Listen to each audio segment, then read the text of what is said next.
എല്ലാവർക്കും നമ്മുടെ ടെക് നോട്ട്സിന്റെ മറ്റൊരു എപ്പിസോഡിലേക്ക് സ്വാഗതം. ഈ മാസം നടക്കാനിരുന്ന JioPhone നെക്സ്റ്റിന്റെ ലോഞ്ച് പോസ്റ്റ്പോൺ ചെയ്തിട്ടുണ്ട്. എന്നാണ് എന്നൊരു ഡേറ്റ് ഇതുവരെ കൺഫേം ആക്കിയിട്ടില്ല. എന്നാൽ ജിയോ ഉറപ്പ് നൽകുന്ന ഒരു കാര്യം എന്ന് പറയുന്നത് ദിവാലിക്ക് മുന്നേ ഉണ്ടാകും എന്നുള്ളതാണ്.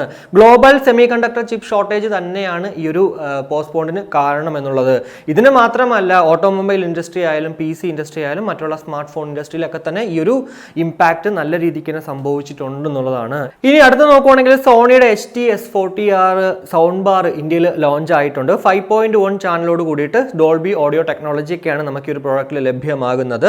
സൗണ്ട് ബാറിൽ നമുക്ക് ഒരു വയർലെസ് സബും കൂടാതെ റയർ സ്പീക്കേഴ്സും അതേപോലെ തന്നെ ഒരു സബ് വൂഫേഴ്സും ലഭ്യമാകും എന്നുള്ളതാണ്. 600 വാട്ടാണ് ആ ഒരു ടോട്ടൽ പവർ ഔട്ട്പുട്ട് എന്ന് പറയുന്നത്. അതുകൊണ്ട് തന്നെ ആ ഒരു തിയേറ്റർ ഫീൽ നമുക്ക് ഈ ഒരു പ്രോഡക്റ്റ് യൂസ് ചെയ്യുമ്പോഴത്തേക്ക് ലഭ്യമാകും എന്നുള്ളതാണ്. 4 സൗണ്ട് മോഡ്സ് ഉണ്ട്: സിനിമ, മ്യൂസിക്, ഓട്ടോ സൗണ്ട്, അതുപോലെ തന്നെ സ്റ്റാൻഡേർഡ്സ്. ഏതിലും വേണമെങ്കിലും സിനിമ കാണുമ്പോഴത്തേക്ക് ആ ഒരു സിനിമ മോഡിൽ ഇടുവാണെങ്കിൽ ഉറപ്പായിട്ടും ആ ഒരു തിയേറ്ററിറ്റിക് ഫീൽ ഉറപ്പായിട്ടും കിട്ടും എന്നുള്ളതാണ്. കൂടാതെ അഡീഷണലി നമുക്ക് നൈറ്റ് ആൻഡ് വോയിസ് മോഡ്സും ഇതിനകത്ത് കിട്ടും എന്നുള്ളതാണ്. കോമ്പാക്റ്റബിൾ ബ്രാവിയോ TVകളിൽ നമുക്ക് ആ ഒരു വയർ യൂസ് ചെയ്യാണ്ട് ഈ പ്രോഡക്റ്റ് കണക്ട് ചെയ്യാൻ സാധിക്കും. എന്നാൽ മറ്റുള്ള പ്രോഡക്റ്റുകളിൽ നമ്മൾ ആ ഒരു HDMI കേബിൾ യൂസ് ചെയ്തുകൊണ്ട് ഈ ഒരു പ്രോഡക്റ്റ് കണക്ട് ചെയ്യാൻ സാധിക്കത്തുള്ളൂ എന്നുള്ളതാണ്. ഇനി അടുത്ത നോക്കുവാണെങ്കിൽ ഷവോമിയുടെ ഫോൺസിന് പുതിയൊരു ഓഫേഴ്സ് അവർ കൊണ്ടുവരുവാണ്. വേറൊന്നുമല്ല, 3 വർഷം ആൻഡ്രോയിഡിന്റെ അപ്ഗ്രേഡേഷനും കൂടാതെ 4 വർഷം ആ ഒരു സെക്യൂരിറ്റി പാച്ച് അപ്ഡേറ്റും. എന്തായാലും ഈ ഒരു ഫസ്റ്റ് അവർ കൊണ്ടുവരുന്നത് ഷവോമി 11Tയിലും 11T Proയിലും ആയിരിക്കും എന്നുള്ളതാണ്. അതിനുശേഷം ഇറങ്ങുന്ന എല്ലാ ഷവോമിയുടെ മൊബൈൽ ഫോണുകളിലും ഈ ഒരു ഓഫർ നമുക്ക് ലഭ്യമാകും. ഒരു വിഷമകരം അല്ലെങ്കിൽ സങ്കടകരമായിട്ടുള്ളൊരു കാര്യം എന്ന് പറയുന്നത്, ഇപ്പോൾ ഓൾറെഡി എക്സിസ്റ്റഡ് ആയിട്ടുള്ള അവരുടെ ഷവോമി യൂസേഴ്സിന് ഈ ഒരു സംഭവം കിട്ടത്തില്ല എന്നുള്ളതാണ്. നിങ്ങൾക്കത് വേണമെങ്കിൽ ഉറപ്പായിട്ടും അടുത്തൊരു ഷവോമി പ്രോഡക്റ്റ്, ഇനി ഇറങ്ങാൻ പോകുന്ന പ്രോഡക്റ്റ് വാങ്ങിക്കേണ്ടിയിരിക്കുന്നു എന്നുള്ളതാണ്. പിന്നെ ഈ ഒരു 3 ഇയേഴ്സ് അപ്ഗ്രേഡേഷനും കൂടാതെ ഈ ഒരു 4 ഇയേഴ്സ് സെക്യൂരിറ്റി പാച്ച് അപ്ഡേഷനും ഒക്കെ എല്ലാ മൊബൈൽ ഫോണുകളിലും ഇനി അങ്ങോട്ട് ആ ഒരു ആൻഡ്രോയിഡിൽ സ്റ്റാൻഡേർഡ് ആയിട്ട് കൊണ്ടുവരാൻ പോവുകയാണ്. സാംസങ്ങിലും OnePlusലും ഓപ്പോയിലും അതുപോലെ തന്നെ വിവോയിലും ഒക്കെ ഓൾറെഡി ചില പ്രോഡക്റ്റുകൾക്ക് ഈ ഒരു സംഭവം അവർ കൊണ്ടുവന്നിട്ടുണ്ടെന്നുള്ളതാണ്. ഇനി വിവോയുടെ X70 സീരീസിലുള്ള മൊബൈൽ ഫോണുകൾ ചൈനയിൽ ലോഞ്ച് ആയിട്ടുണ്ട്. X70 നോക്കുവാണെങ്കിൽ 6.56 inch full HD plus AMOLED display കൂടാതെ 120 ഹെർട്സിന്റെ റിഫ്രഷ് റേറ്റ് ഒക്കെയാണ്.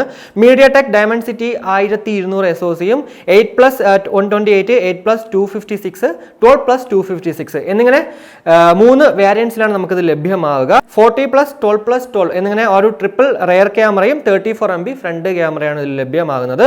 4400 mAh ബാറ്ററി, 44 വാട്ടിന്റെ ഫ്ലാഷ് ചാർജറും ഒക്കെ നമുക്ക് ഈ ഒരു പ്രോഡക്റ്റിന് കൂടെ ലഭ്യമാകും.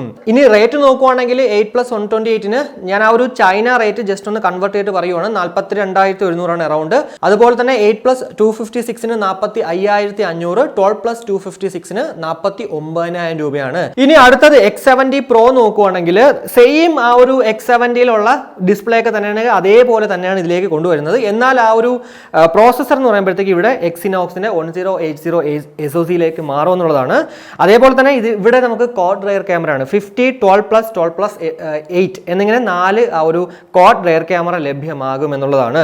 4450 mAh ബാറ്ററി കപ്പാസിറ്റി കൂടിയിട്ട് ആ ഒരു 44 വാട്ടിന്റെ ഫ്ലാഷ് ചാർജറാണ് ഈ ഒരു പ്രോഡക്റ്റിനെ കൂടെ ലഭ്യമാകുന്നത്. 8+128ന് 49,000വും 8+256ന് 52,400 രൂപയും 12+256ന് 54,700ഉം 12+512GBക്ക് 57,000 രൂപയാണ് ഈ ഒരു വേരിയന്റിൽ നമുക്ക് കിട്ടാൻ സാധിക്കുന്നത്. എന്തായാലും ഇതിനകത്ത് നമുക്ക് 4 വേരിയൻസ് ഉണ്ടെന്നുള്ളതാണ്. അപ് ടു 512GB വരെ നമുക്ക് ഇതിൽ നിന്ന് വാങ്ങിക്കാൻ സാധിക്കും. ഈ ഒരു പ്രോഡക്റ്റ് ആയാലും ഏതായാലും റേറ്റ് എന്തായാലും ഇന്ത്യയിൽ എത്തുമ്പോഴത്തേക്ക് ഇതിനേക്കാളും കൂടും എന്നുള്ളതിൽ യാതൊരുവിധ സംശയവുമില്ല. ഇനി വിവോ X70 Pro Plus നോക്കുവാണെങ്കിൽ ഇതിനകത്ത് നമുക്ക് കുറച്ചുകൂടി ഡിസ്പ്ലേ വലുതാണ്. 6.78 inch ultra HD AMOLED display ഒക്കെയാണ് നമുക്ക് ഇതിന്റെ കൂടെ കിട്ടുന്നത്. കൂടാതെ 120 ഹെർട്സിന്റെ ഒരു ഡിസ്പ്ലേ റിഫ്രഷ് റേറ്റും ഒക്കെ ഉണ്ട്.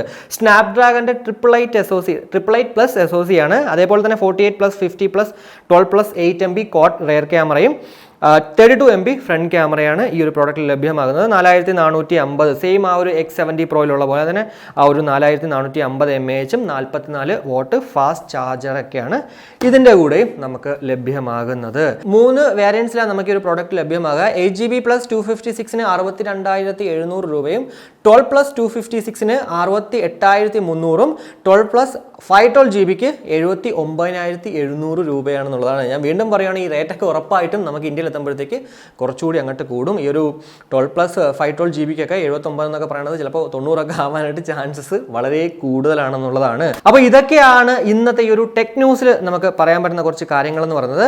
ഇനി ഓഫേഴ്സ് നോക്കുകയാണെങ്കിൽ ആമസോണിൽ മെഗാ ഫാഷൻ ഡേയ്സ് 10th മുതൽ 12th വരെ ഉണ്ട്. അപ് ടു 70% ഓഫിൽ നമുക്ക് പ്രോഡക്റ്റുകളൊക്കെ വാങ്ങിക്കാൻ സാധിക്കും. കൂടാതെ ബുക്ക് ബാസാർ എന്ന് പറഞ്ഞിട്ട് അപ് ടു 40% ഓഫിൽ 10th മുതൽ 14th വരെ മറ്റൊരു ഓഫറും ഉണ്ടെന്നുള്ളതാണ്. ഇനി അടുത്തത് ഫ്ലിപ്കാർട്ടിൽ നോക്കുകയാണെങ്കിൽ ദ ഗ്രാൻഡ് ഗാഡ്ജറ്റ് ഡേയ്സ് എന്ന് പറഞ്ഞിട്ട് അപ് ടു 80% ഓഫിൽ നമുക്ക് പ്രോഡക്റ്റുകൾ വാങ്ങിക്കാൻ സാധിക്കും. കൂടാതെ വിവോ കാർണിവൽ ഡേയ്സ് ഇന്ന് ലാസ്റ്റ് ഡേ ആണ്. ദ ബ്രാൻഡാസ്റ്റിക് പാർട്ടി എന്ന് പറഞ്ഞിട്ട് 10th മുതൽ 13th വരെ 50 to 80% നമുക്ക് പ്രോഡക്റ്റുകൾക്ക് സാധനം ഒരു വിലക്കുറവിൽ ലഭ്യമാകും. കൂടാതെ സ്പോർട്സ് ആൻഡ് എക്യുപ്മെന്റ്സിന് അപ് ടു 70% ഓഫാണ്. ഇനി മിന്ത്രയിൽ നോക്കുവാണെങ്കിൽ നമുക്ക് എപ്പിക് ഫാഷൻ സെയിൽ 10th മുതൽ 13th വരെയാണ്. 40 to 70% നമുക്ക് ഈ ഒരു ഫാഷൻ സെയിലിൽ നിന്നും സാധനങ്ങൾ വാങ്ങിക്കാം. എന്തായാലും സിറ്റി ബാങ്കിന്റെ ക്രെഡിറ്റ് ആയാലും ഡെബിറ്റ് ആയാലും 10% ഇൻസ്റ്റന്റ് ഡിസ്കൗണ്ടും നമുക്കിതിൽ ലഭ്യമാകുമെന്നുള്ളതാണ്. അപ്പോൾ ഇതൊക്കെയാണ് ഇന്നത്തെ ഈ ഒരു ടെക് നോട്ട്സിന്റെ എപ്പിസോഡിൽ എനിക്ക് നിങ്ങളോട് ഷെയർ ചെയ്യേണ്ടത്. എന്തായാലും ഈ ഒരു വീഡിയോ ഇഷ്ടപ്പെട്ടെങ്കിൽ നമ്മുടെ ഫാമിലിയായിട്ടും ഫ്രണ്ട്സുമായിട്ടൊക്കെ ജസ്റ്റ് ഒന്ന് ഷെയർ ചെയ്യുക. കൂടാതെ ലൈക്ക് ചെയ്യാനും കമന്റ് ചെയ്യാനും മറക്കണ്ട. ഇനി സബ്സ്ക്രൈബ് ചെയ്തില്ലെങ്കിൽ ഉറപ്പായിട്ടൊന്ന് സബ്സ്ക്രൈബ് ചെയ്യുക. അപ്പോൾ മറ്റൊരു വീഡിയോ കാണുമായിരിക്കും. ബൈ.